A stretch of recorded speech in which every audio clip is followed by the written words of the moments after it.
Support for this program is provided by Sequent Planning, an SEC-registered investment advisor, helping people make informed retirement income decisions. Additional information is available at sequentomaha.com. There are more than 3 million cases of artery blockage a year. This buildup of cholesterol and other substances is a common cause for strokes and heart attacks. Good afternoon, I'm Brian Vomaka. And I'm Lillian Griffith. Coming up, Omaha residents gathered to remember a dark and historic day in our city's past. All this and more on the Omaha News.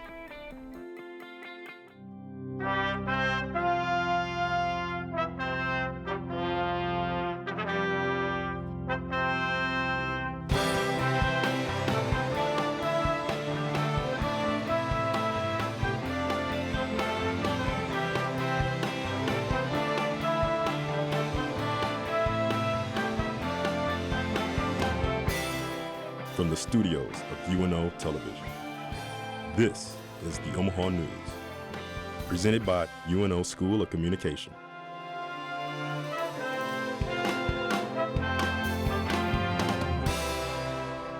After slavery ended in the 1800s, African Americans still face extreme hatred, violence, and senseless acts of terrorism for decades. Reporter Jay Bridgman joins us live downtown where one of the most famous lynchings took place in 1919.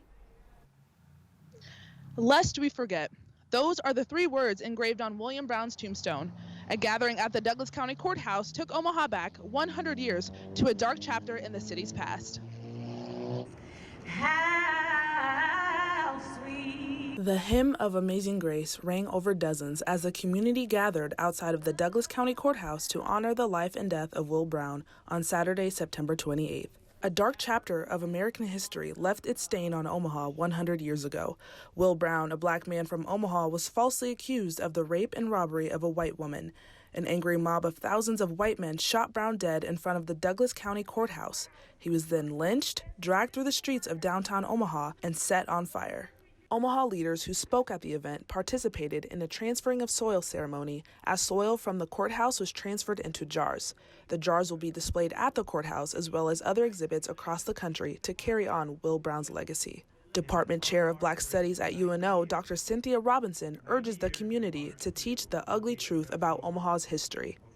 This should be in our history books. I didn't know about the lie. I thought that, okay, he was accused of rape and all of this, and maybe that, he didn't rape her, but maybe no, all of this was one big made-up thing. Who would ever imagine that would happen? Community members from different ethnicities and different backgrounds sat and listened to speakers share Will Brown's story, a story that should never be forgotten. We have to remember Will Brown. We have to remember George Smith, Vivian Strong, all the people who were killed by mob violence and also by police. We have to remember that. Although the event revealed the atrocious violence that occurred 100 years ago, Omaha continues to make strides to become a better city. How? Not separate, but unified. The power of one. The power of one. The power of one is greater than you think. Governor Pete Ricketts announced Saturday that September 28th is officially William Brown Day in Omaha. Red Summer, a theater play of the lynching seen through the eyes of Will Brown himself, opened here at the Blue Barn Theater on September 26th and will continue through October 20th. Brian, Lillian, back to you. 78-year-old Senator Bernie Sanders was hospitalized in Las Vegas, Nevada after complaining about chest pains. The Vermont senator underwent medical evaluation and doctors found a blockage in one artery, inserting 2 stents to treat it. Sanders is currently the oldest Democratic candidate running for president. Sanders' senior advisor, Jeff Weaver, says the senator will be resting for the next few days. Weaver says Sanders is canceling all events and appearances until further notice. Another high school in the Omaha metro area has implemented broadcasting into their curriculum. This time, it's Millard South. Since the beginning of the school year, Millard South has added a broadcasting course that focuses on using audio and video equipment to stream different events. They've begun with live streaming football and softball games this fall on YouTube. Journalism advisor Christine Caldwell admitted there have been some hiccups, but her students are growing during this learning process. I didn't teach them how to call a game or do commentary, and at our first game, Dylan and Joey showed up and put on the headsets and started talking about football, and I was literally amazed. Fortunately, I have really awesome students who just figured out how to make it all work. The students of this course will call every sport for Millard South this season. Caldwell is also the advisor for the school's newspaper, and she believes the broadcasting course will help prepare students for journalism in college and beyond. Coming up, one UNO student organization is continuing a tradition celebrating all things Halloween. Next, we take a look at how Dundee residents are campaigning for changes on their street after 60 years. Stay tuned. We'll be right back.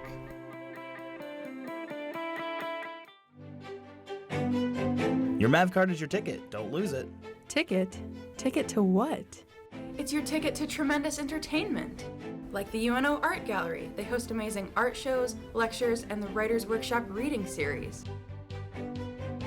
We can go to the Strauss Performing Arts Center, where we can experience live music. Or maybe the theater, where they host 4 productions a year. Your MAV card is your ticket. Where will it take you?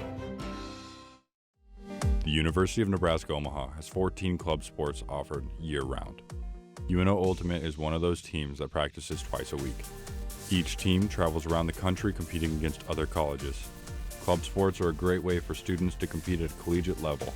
We have a tournament this weekend where we're going to be representing the school in a sanctioned event, not just a fun scrimmage against a crosstown rival. Check out the club sports page on the UNO website under the Engage tab to join a team today. I found a monster when I was young and green in life. I would have to say it kind of fell under the category of what would be domestic assault. That had a big influence in my life, and I kind of stayed angry. That part of me that was taken, I get that little piece back with the martial arts. Feels like control that I lost. I lost control of myself a little bit, whether it be my freedom or control of my own body. So I get a little piece of that back with the martial arts. You've always known you were a leader, someone who works hard to achieve your goals. You can see it. You can see your success in front of you. You pursue a college education for the old-fashioned reasons, to learn, to make yourself more valuable, to succeed. You need a place that celebrates your ambition and positions you alongside visionary people just like you. You, my friend, belong here, the University of Nebraska at Omaha. This is the Omaha News. The Dundee neighborhood is a historic area in central Omaha.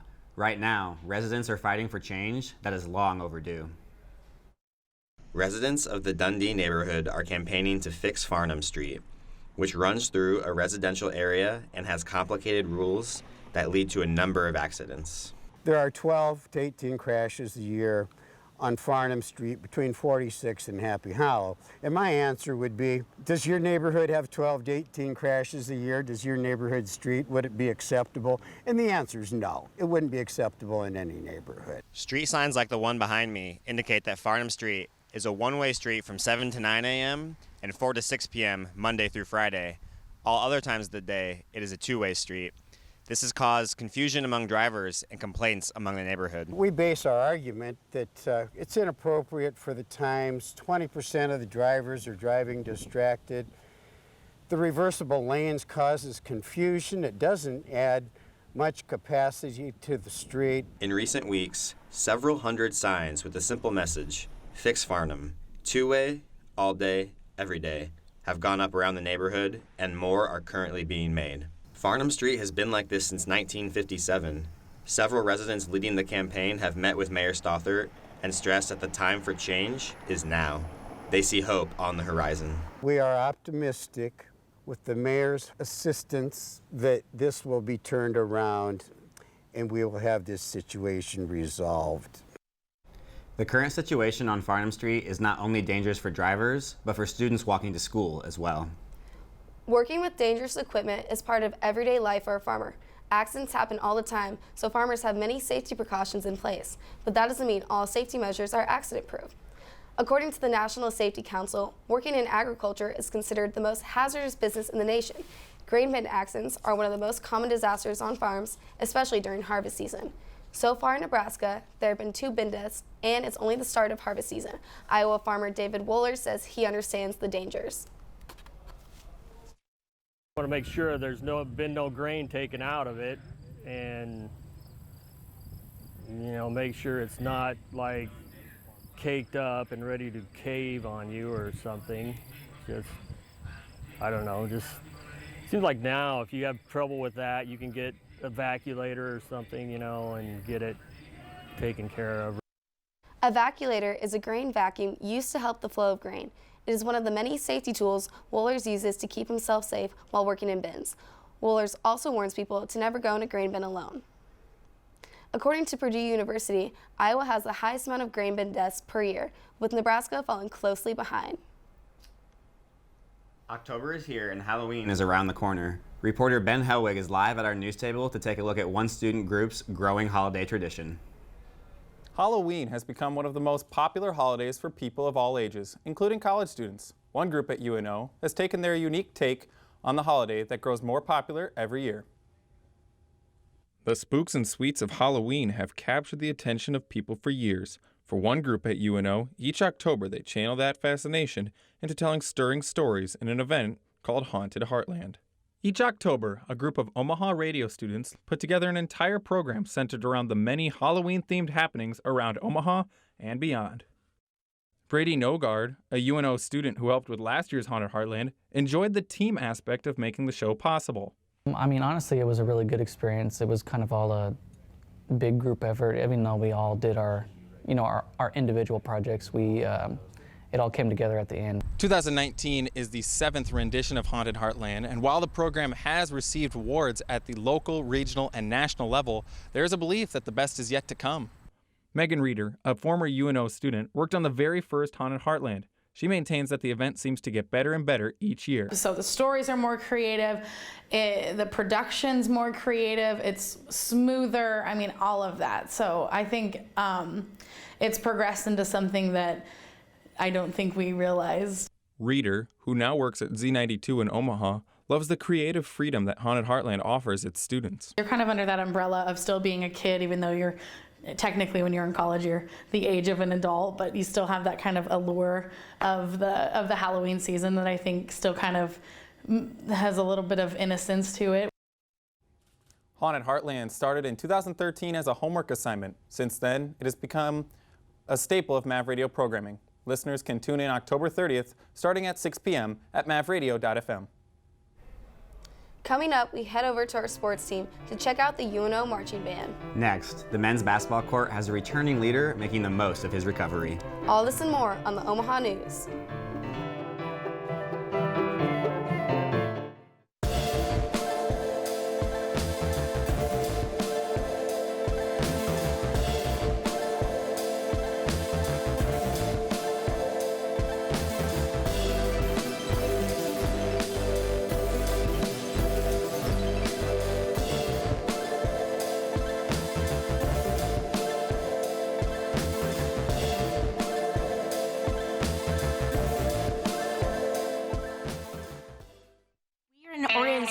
Dedicated to confront prejudice, bigotry, and discrimination. With educational programs that raise awareness, foster leadership, and encourage advocacy. We are building a just and inclusive society. Since 1938, we have served Nebraska, Iowa, and parts of South Dakota through our leadership and inclusion programs for youth, community, and workplace development. Our mission and programs remain as relevant today as when we began 80 years ago.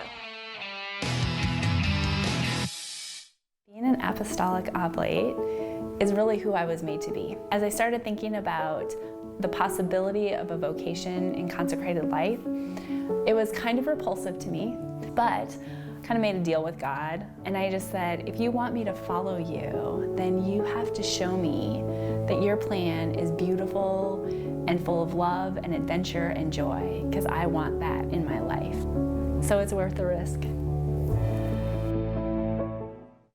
So I have a test on Tuesday and a 10-page essay due Wednesday. I have to help set up my sorority's bake research paper due essay tomorrow. I'll do by tomorrow. Wednesday. Research for 7 points. Don't let fear and worry build up inside you.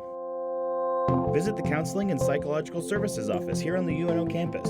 Students can receive 8 to 10 confidential counseling sessions free of charge. Sign up for your first appointment today.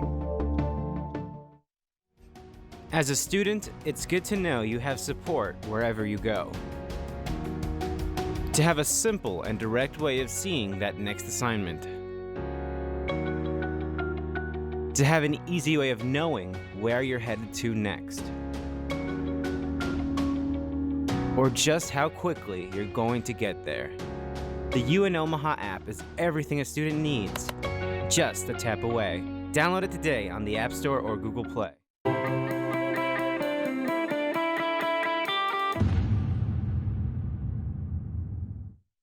Welcome back to another edition of Omaha Sports. I'm your host, Matt Kirkle. This last weekend saw a lot of Maverick victories across the board, starting with the volleyball and women's soccer team on Friday night. After losing 5 straight matches, all by a score of 1-0, the women's soccer team has strung together back-to-back wins going into conference play. They won on a golden goal last Tuesday against Drake off of a Tabitha Alberg goal in the 95th minute and held off Grand Canyon on Friday after Lauren Mertz picked up her first collegiate goal to win their final 2 non-conference matches. They look like they have now found their groove with Bailey Cashiel back in the lineup as Omaha takes on Western Illinois tomorrow afternoon to start league play. The volleyball team came away with a pair of wins last weekend as they started conference play as well, picking up a win against North Dakota. They dropped set 1 to the Fighting Hawks, but ended up controlling the rest of the match, winning the 4th set 25-11, capping off 3 straight set victories to win the match. They followed that up on Sunday with another 3-1 victory over North Dakota State, this time in a much tighter match as each set was decided by 2 points. Omaha did fall in a close 5-set match last night to Oral Roberts on the road and now sit in 3rd place in the conference standings early on in league play. Omaha men's basketball lost 2 of the team's biggest offensive contributors in Zach Jackson and Mitch Hahn from last year's team. And after an offseason of battling injuries, the Mavericks now look to senior JT Gibson to be the team's new leader. Senior guard JT Gibson broke his foot back in June and is making a remarkable comeback to the court. Gibson talks about what it's like battling an injury. Going into my senior year, didn't get hurt and missed the offseason. It's also a blessing in disguise, I feel like, just to give my body some more rest and just to prepare for another season. Despite a few setbacks for the player, Coach Hansen describes how resilient Gibson has been. You know, he's always overcome them. He's always come back strong. JT's a worker. He works every single day in practice. He works in the off season. We can't keep him out of the gym at nights. Gibson says that being a leader is important to him. It means a lot to me just to be able to guide the new guys, the younger guys. It's a big role. Coach Hansen preaches JT's basketball IQ, but recommends he needs more of a voice in offense and defense in order to be more of a leader this upcoming season. The men's basketball team opened its season on November 5th at Wichita State, and Gibson says that he's excited to be back on the court with his teammates again. It's definitely going to be fun. We've been with each other every day since about June, so just to finally start playing games against somebody else, not just ourselves, will be it's always exciting. After Gibson missed months of workouts, Hansen has all the pieces of his team put together. JT is great. He's looking forward to get back on the floor. He's excited to be back with his teammates because he couldn't work out with them this summer and even much this fall. He's fired up about that. We're fired up about him, and we're as excited to get the season started with everybody together as he is. For the Omaha News, I'm Dan Kingery. Last year, JT Gibson shot almost 40% from three-point range and averaged just under 13 points a game. This season, he looks to advance his game and further his role on the team even more. The UNO Marching Band performed a special guest this past weekend at the Titan Marching Invitational. The band performed in front of a packed house at Papillion La Vista South High School. They also perform at UNO games, and many can be seen performing as part of the Maverick Machine Pep Band at Omaha hockey, volleyball, and basketball games. Kaylee Matthews, a junior drum major from Grand Island, believes that the band's Maverick pride is second to none. Everyone in the marching band is definitely the most spirited about UNO of anyone I've ever met on the campus. By Director of Athletic Bands, Dr. Joshua Carney, the Mavericks travel across the region to perform exhibitions for high school students and parents. These shows can be used as both a recruitment tool as well as extra practice for the students. You can next catch the Mavericks in action this Saturday for the Harvest of Harmony in Grand Island. Omaha Soccer hosted a doubleheader last Friday at Caniglia Field and offered a special promotion to try to bring more people to the game who aren't necessarily soccer fans. Omaha Athletics reporter Jack Hoover gives us a unique look at this exciting event. When the Omaha men's and women's soccer teams took the field on Friday night, the game served as a special opportunity for four-legged companions. As part of a special promotion, Omaha Athletics, for the second year in a row, hosted their Pooches at the Pitch event. Well, we've always tried to find ways to make the fan experience better here, not just at soccer, but all of our sports here. This is just one event, whether it's the food trucks here, the added amenity, or these types of events. We're just trying to bring something different to the fans. For $5, fans who brought their dogs to the game got berm seating for either the men's or women's soccer match that evening. In addition, the first 150 canines that showed up received Omaha Maverick travel water bottles.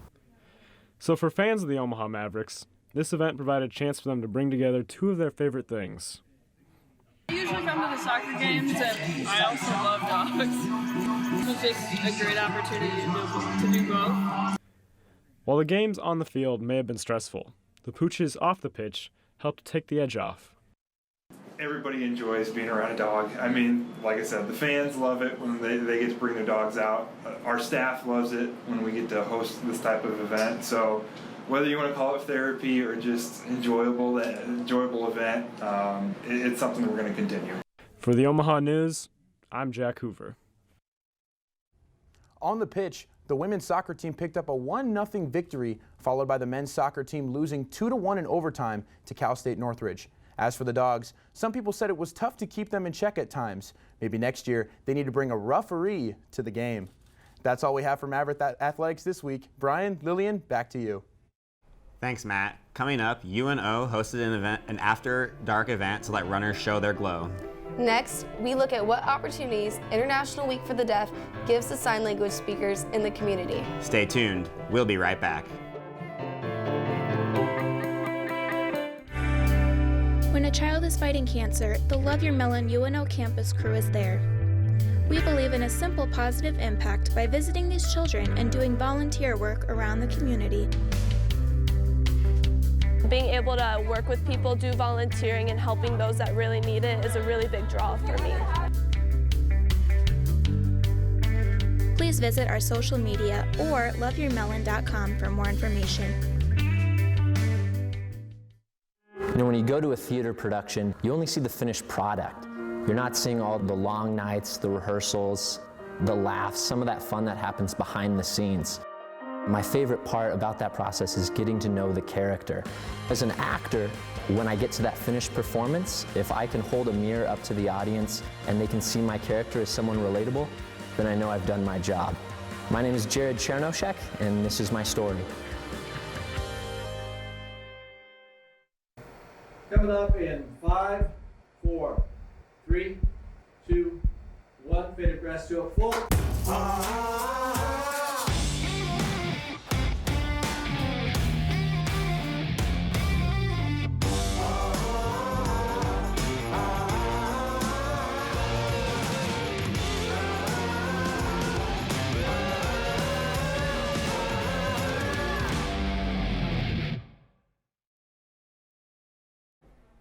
About 3 out of every 1,000 children in the United States are born with some level of hearing loss in one or both ears.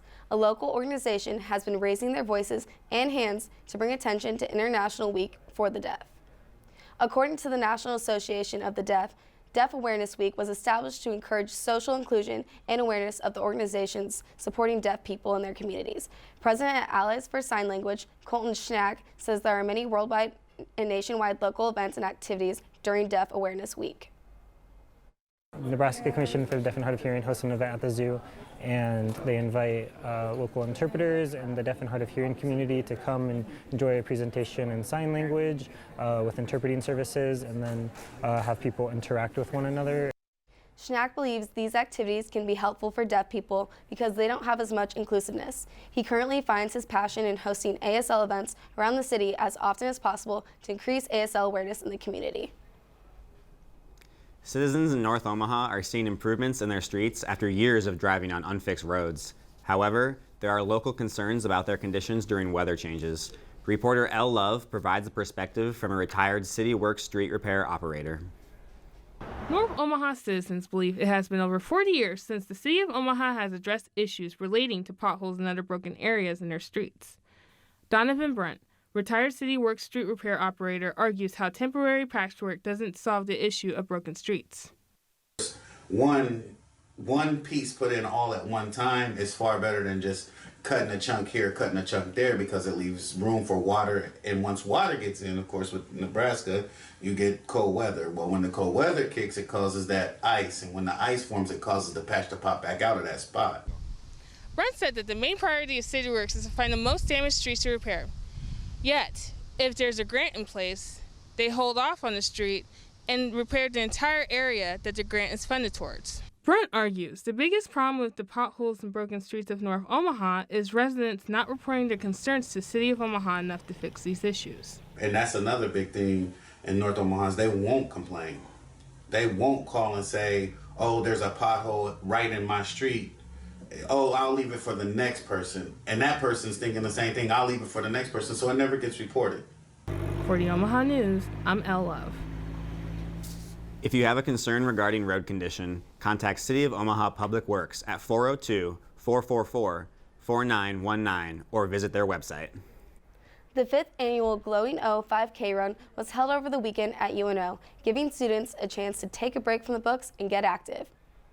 The event was encouraged beyond just UNO students, and perhaps the highlight of the night was that some runners brought their dogs. As the night fell over campus, glow bands and t-shirts were provided to help lead the way. The running and walking route was 2 laps around campus.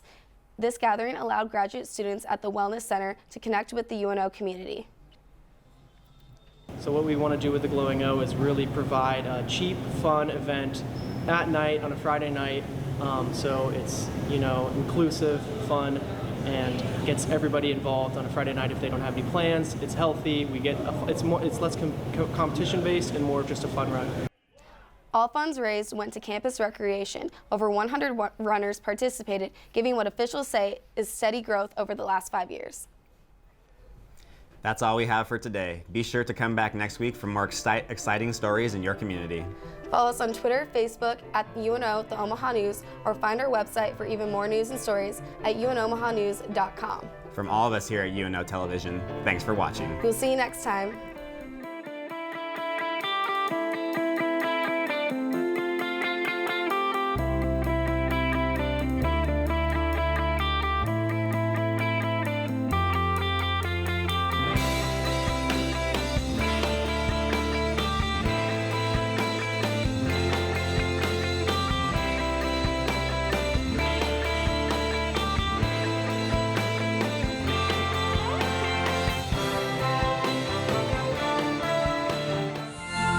Support for this program is provided by Sequent Planning, an SEC-registered investment advisor, helping people make informed retirement income decisions. Additional information is available at sequentomaha.com. Maverick Sports News has grown up.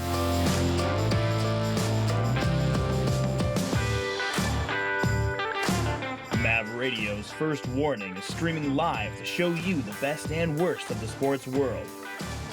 With analyst DK Kellogg, host Ray Cook, and the whole First Warning crew. Where will you be when the warning sounds? It was kind of a risk. Consider this has quite a history now, and we're proud of it. Kind of the quiet history, because of budget cuts or whatever, they kind of reorganized UNO Television. But they wanted to consider this going. And I said, well, why don't we just make it the output of the studio production class?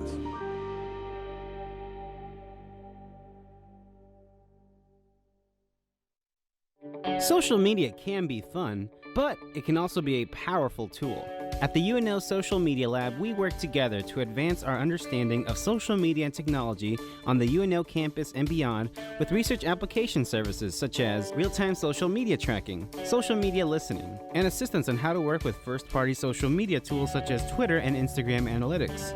We have also consulted and collaborated with communities in Nebraska to help them leverage social media to work for their communities.